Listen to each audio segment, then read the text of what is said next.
Welcome to The Grand Balance, a bi-weekly podcast hosted by two working grandmas navigating the beautiful chaos of work and family. Based on a very interesting podcast I listened to recently from Dr. Sanjay Gupta, Sharon and I are going to dive into some interesting facts about biological and psychological changes that have happened over the last 30 years to our kids and why it's important for grandparents to be aware. Hi, Sharon. Hi, how are you? Good. I think this will be an interesting topic because a lot of these things aren't widely known. And I do think it's important as grandparents, when our grandchildren are going through some of these changes, that we are aware of what's going on and possibly maybe what's causing them and maybe things we can do better. Yeah. And what really sparked this conversation was a podcast that I recently listened to that discussed early onset puberty amongst kids now. What the physician that Dr. Sanjay Gupta was interviewing said was that in the early 1990s, puberty would start around 11 and 11 and a half for girls and take about 2 to 4 years for them to go into puberty, which means they get their period. Now it is 8 or 9 years old. Wow, that's a average. huge difference. Yeah. I still, it's obvious girls are hitting puberty a little earlier, but I thought maybe a year earlier. That's a significant change. Yeah, it's a big change. And then boys actually are starting a couple of years earlier as well. And they start testicular and penile growth between the ages of 9 and 10. And what was funny is they said most parents don't ever know when their boys are going through puberty. The funny part of that is you saying that. I know. Well, because most here, no, we're not checking our boys, right? So we don't even know it's happening when it is happening, but pediatricians know. And they're saying it's starting a couple years earlier as well. And it's just crazy. And they're saying it's body fat, stress, environmental, issues that are impacting these hormones. And it really caused me to think about how grandparents or parents even react when their children are starting so much earlier. I know my grandfather, he was a funny guy.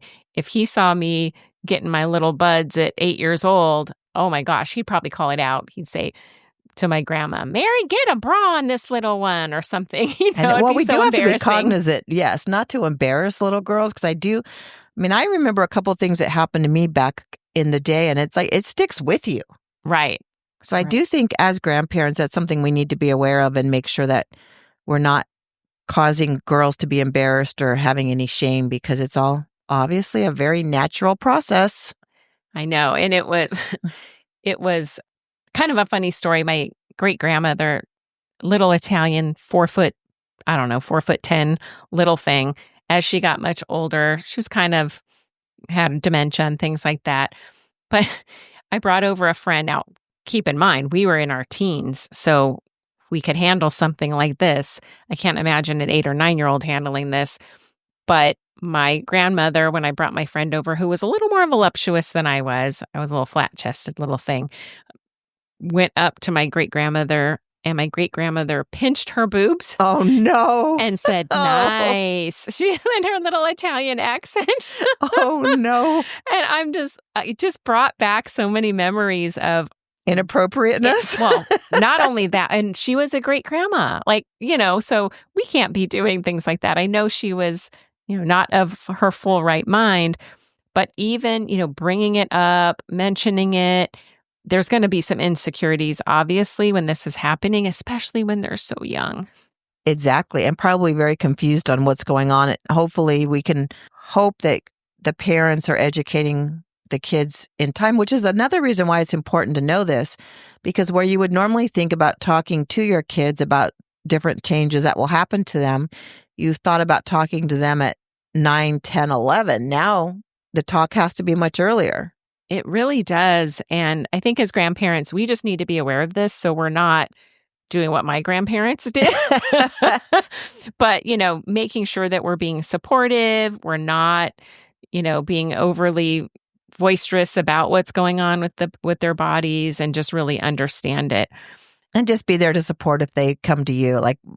In my situation, I think I would just roll with the flow and just be open to any questions that my granddaughter may have, and won't be bringing anything up myself.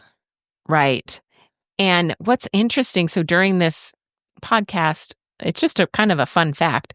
So we have puberty, which we know of, right? And then there's something called adrenarche, and it's when the adrenal glands release these hormones that are like cousins to puberty. And that's what causes body odor, sweat in certain places, and new hair growth. Oh, wow. And so they're not even the same. So when we see boys sweating, getting Stinky? and stuff like that, we're like, oh, they're starting puberty. It has nothing to do with that. It actually is just happens around the same age, but it can happen as early as 5 years old, where they might even get hair down there and stuff. So just something to keep in mind, that it's not the same thing, but go to your doctor if you're seeing it. But it's caused by various stressors. So whether it's being stressed at school, having too much going on, there's, unfortunately, there's children that have food insecurity. So those types of stressors cause these Or just things to happen. a lot of family stress. I mean, there's kids that live in very unstable environments that I can imagine that are subjected to a lot of stress on a daily basis. Right, exactly. So I thought it was just so interesting, because I always thought that meant they were starting puberty. So it's not. It's just something completely I didn't know it different. was separate at all. Yeah. So anyway, so that was what started our conversation about what else has changed. One thing I found that was surprising was, although the American Academy of Pediatricians still recommend the same amount of sleep for our kids and teenagers, the amount of sleep they're actually getting has reduced significantly. Back when we were teenagers, we were sleeping on average 9 hours a night. That average now has gone down to 6.5 hours. Oh my gosh. Isn't that crazy? Oh my gosh. And what the American Association of Pediatrics recommends is from minimum 8 to 10 hours for teenagers. Yeah. So what we were doing, basically. Right. We were right in the middle of the average. Right. And I mean, obviously 6.5 hours is far from that. Well, and it's interesting, because you see it on TV, but we also do it. Like, why are you sleeping all day on the weekends? It's because they're catching up then. Oh my gosh, that's crazy. And probably exhausted. Right. And I mean, logically, this has to probably go back to screen times, phones. I mean, more strenuous homework, possibly. I feel like we had a pretty strenuous load of homework, though. Well, I think kids are more scheduled. I wasn't really great about I was like a last minute, I'd study right before a test kind of thing. Right. And I remember staying up late to study for tests. Oh yeah, I'd pull all-nighters to get my papers done and stuff like that. I was kind of a procrastinator. But I think there is more rigor around how much homework you have. And then there's a lot more to do. I was going to say, there's a lot more scheduled activities. I do feel like seemingly the biggest problem is kids seem to be getting a lack of sleep almost all the time.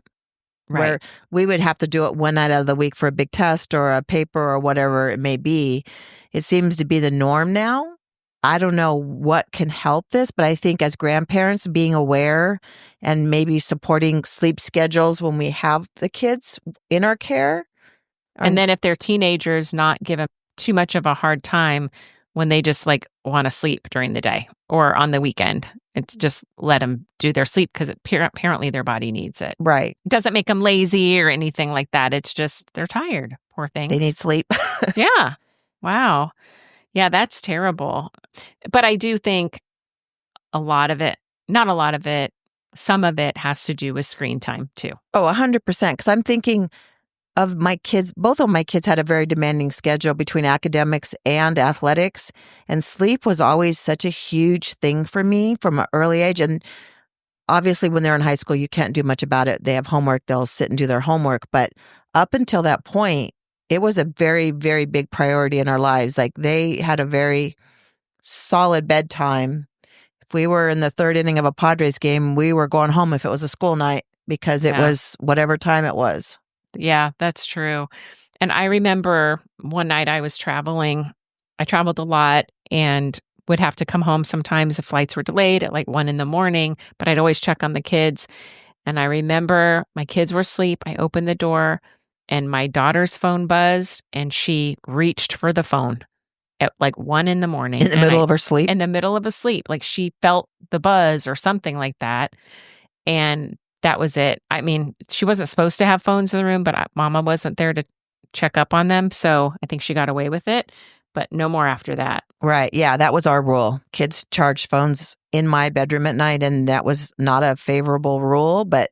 Yeah, so it's so you need uninterrupted right, sleep. Because think about, even with us, if our phones are on and we hear an alert in the middle of the night, we're awake. Yeah. It wakes you up. I actually wear my Apple Watch just for emergencies so that I keep my phone somewhere else, but I still have, if there's an emergency, I'll feel the buzz on my arm. I turn my ringers off now. Yeah. You're a little more confident. I'm not as confident. I'm still a nervous Nelly about my kids, but mine are just so far away that there's nothing you could do anyway, I guess. The other thing that was interesting was the increase in nearsightedness. And there was a statistic that basically said, by 2050, we're going to have a significant increase of the amount of children that have nearsightedness in the world. And again, they're saying that it is because of screen time, mostly. Oh, yeah, that's not surprising at all. I have a background as an optician, and the 2 optometrists I worked for were preaching to parents all the time. Get kids' eyes off the screen, get screens away from kids' faces. Yeah. It's just your eyes start getting used to focusing on something close up, and it makes it difficult for your vision. Yeah. And they're saying more outdoor time, getting them outdoors is so important to kind of balance it, balance your vision. They're looking far, they're looking near. And I think that's something, I'm glad I read it, because I think as grandparents, we can make sure that if the babies with us or the children or the teens, whatever age are with us, we're not just sitting around and, watching a movie or doing coloring and that's it. Like, we got to get them outside. We got to have them look far away too. I think we've seen so much research in so many ways that being outdoors helps, that I think, especially when we have the opportunity to spend time with our grandkids, why not get outside? We know it's beneficial, it's fun, it's something that maybe they don't have a lot of time in their regular life to do, and we can add that in. Another interesting health fact is that there is a decline in grip strength, which was so strange to hear. I would not have thought of that. It totally makes sense, because kids aren't swinging from monkey bars. They're not. And all the normal things like that we used to do. I feel like my kids did so much playground time and so forth. Like, I think it's probably a more recent statistic. Probably. Well, it said from the 1990s. So even your kids, they were in the 90s when they were smaller, but. Right. Also, my son being a pitcher, he always had a grip thing in his hand that he was working. That's true. So the athletes he specifically was working on his grip, but never would I have thought that was a side effect from less outdoor play. Yeah, it's interesting because that and, the less independent play and movement, get your kids out there, let them go crazy on the playground or in the backyard or climb trees or whatever. I know there's safety concerns now more so than ever, but look, it's impacting their health.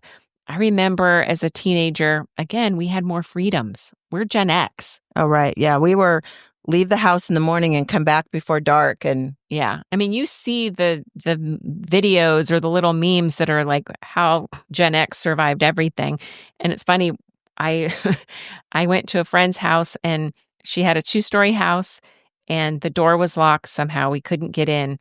So I somehow shimmied my way up the outside of the chimney, up onto the roof. I used to do that in reverse to sneak out. Yeah. Open the window. And somehow it happened where I couldn't get back in. So I had to jump. And so I had to jump off of the second floor onto the first floor. And I remember I landed right on my wrist. I ran in. My friend opened the door. I don't even know. I probably could have gotten in. I just don't know why I jumped. Anyway, I'm doing all this crazy stuff. And my parents never knew any of this. But I'm thinking, I survived. I did it. I shimmied up the chimney. Like, that's some dang good grip strength, I got to say right there. Yeah, different times for sure. Yeah. So, I There mean, weren't cameras around every house. true. That's true. I think now with I don't know, the kids probably have all their own AAA cards now or something to get them in somewhere. But I don't know. I just feel like it's now that I'm hearing these statistics, I'm like, now I can see why we were just kind of a tougher breed. Well, I think it just reinforces the need for us to get kids outside, running around Yeah. as much as possible. Yeah. And as grandparents, try to, if the parents can't, because let's say they work all day and they come home and it's nighttime or whatever, then I guess it's on the caregivers and the grandparents or whoever's watching those kids during the day to try to help out as much as they can. Right. It's a great area where grandparents can help out. Yeah. So there's a few things on the social side that I thought were interesting. One is that because there's declining birth rates, many kids today grow up without siblings or in smaller households, and this is affecting their social skills and how much adult attention they receive. So because they're not hanging out with their siblings a lot, they're requiring more from the adults, which we've talked about a little bit on prior episodes, and it's inhibiting their social skills. Well, think about how much social interaction happens between siblings. It's constant. And there's negotiation and there's competition and there's all the things that you're going to come Right. across in the real grown-up world. Right. Yeah. They have to learn how to deal with other people. I think it's a big advantage when brothers and sisters grow up together because girls learn how to relate to males and vice versa. Boys learn how to relate to girls. They have a sister in their home. And I think, not obviously there's single sex houses that you can't choose what you're having, but I think it's one of the added benefits of having two different genders. Yeah. But even if you've got, my cousin, she has 8 sisters. Can you imagine the negotiating and the well, I grew up with one sister. Savviness of those girls trying to get what they want.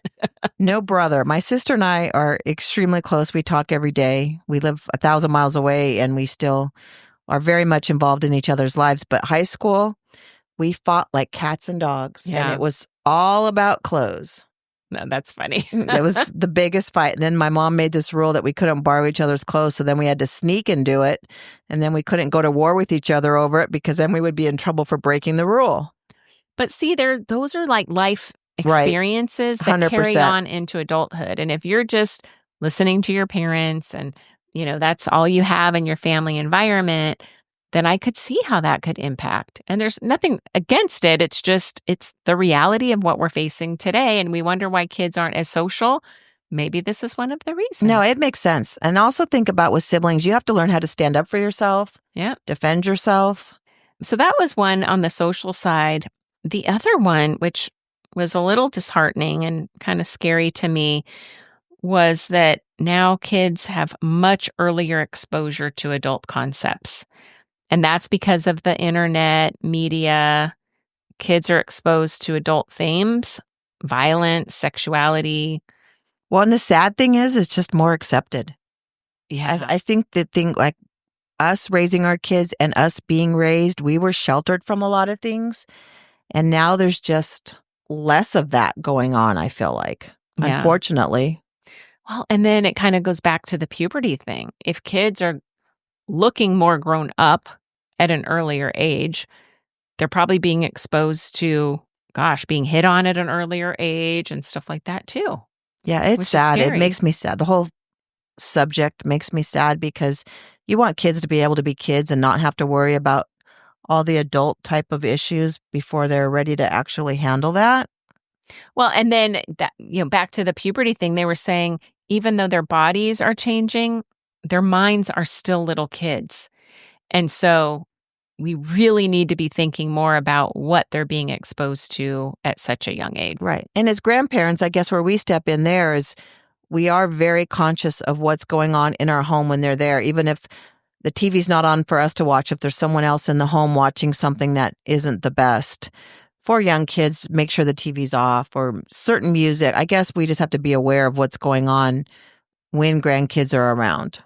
Yeah, I probably need to get on my husband about that a little bit because he just watches whatever and doesn't think that the the kids are paying attention. And I'm pretty sure they're paying attention because he's been in trouble with me a couple times when I've walked in and there was like this severely violent show on. Well, my mom was famous for that. She would turn on Law and Order or some of those SUV shows or whatever they were. I don't remember what they're called.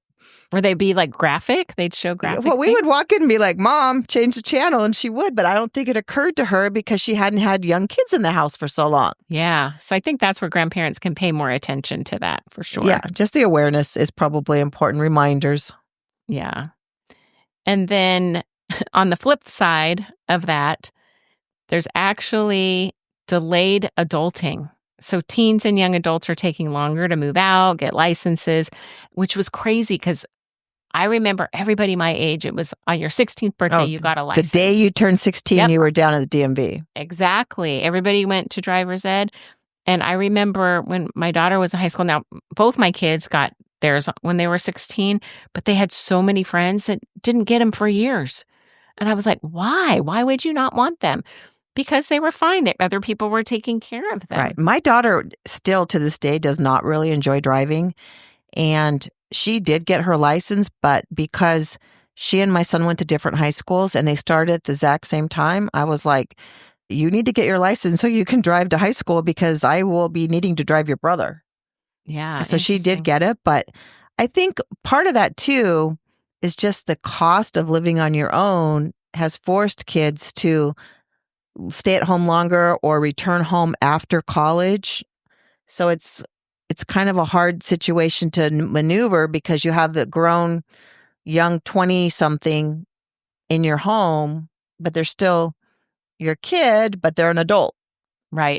It's very difficult. But also they're saying it's because society demands more education than ever before for even this like simplest starter jobs.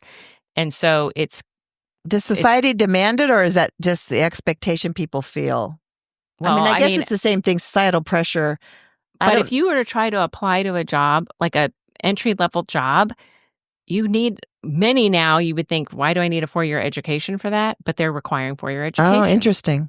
So how can you move out if all these simple jobs, I say simple, I'm sure there might be some level of difficulty, but things that require 4-year degrees. Like entry-level jobs. Entry-level jobs, right, that require 4-year degrees, but do they really? That's I thought it was more societal pressure than actual job requirements, but you're telling me differently. Not too long ago, having to go through this with my kids, I saw it, that it was tough. And the fact is you're competing with people with masters trying to go after these same jobs too. I mean, it's just a lot of competition. Right. Well, in this economy, the job market's tough too. Right. Especially now, for sure. But yeah, I do think the higher cost of living contributes to a lot of that. But I mean, a lot of things, everything you mentioned completely is true, I feel like. Yeah. So they're growing up fast, but then also slower. They're growing up fast, but staying home longer. Yeah. Decades ago, kids would have more freedom. They were stronger. Now there's less freedom because things that we're afraid of for our kids, they're not getting out as much. So they're a little weaker, like physically weaker, which I thought was just so interesting. I agree. Let's go into a happy topic. Okay. I have a fabulous find. One of the things my daughter did for my granddaughter for her birthday, since we live far away, but this could actually come in handy for any type of family, is she got a photo album, and it's like you slip in the photos and they're enclosed so the baby can't get them out, and they're labeled. So each family member has a page and she can go through the photo album and look at the faces, learn the names, point at people. And I thought it was so cute. My grandson just got that too. Oh, he did? It must be like the new thing right now. They must be seeing it on social media, but I thought it was so cute and a way to keep in touch and keep your face front of mind. Yeah, we were looking at it today and I said, wait a minute, where's my picture? Because I couldn't find myself in it, but I'm part of a family shot. I didn't get my own, but my husband got like his own with my grandson a couple of times. I loaded the order of the pictures. It went mom, dad, dogs, grandma. Yeah, there you go. I'm like somewhere in between, but I need my own. So I'm going to go Find a picture. I'm going to get a picture, go to Walgreens and print it out myself and stuff it in there. That's funny. My daughter found pictures of every person in the photo album holding the baby as she was a baby. So it's her, the granddaughter in every picture with the family member. Oh, that's great. So I thought that was so cute. Really cute. But something I hadn't thought of, apparently. And they love it. They love looking at it. Exactly why I brought it up as a fabulous find, because it's her number one toy. All right. Well, I thought it was an interesting conversation today, Sharon, and I know we can all benefit from learning something new as we continue to grandparent our way through life. And stay on top of all these changes, because a lot of them were news to me. Yep, me too. So something to look out for. Thanks for listening. Thanks, everyone. Talk to you next time. Bye. Bye. Thank you for listening. Please like and subscribe to the podcast so we can continue to grow our community. And follow us on Instagram at Working Grandmas Podcast, on Facebook at The Grand Balance, a Working Grandmas Podcast, and join our LinkedIn group, Working Grandmas. You can also email us at info@workinggrandmas.com or message us through any of our social media platforms.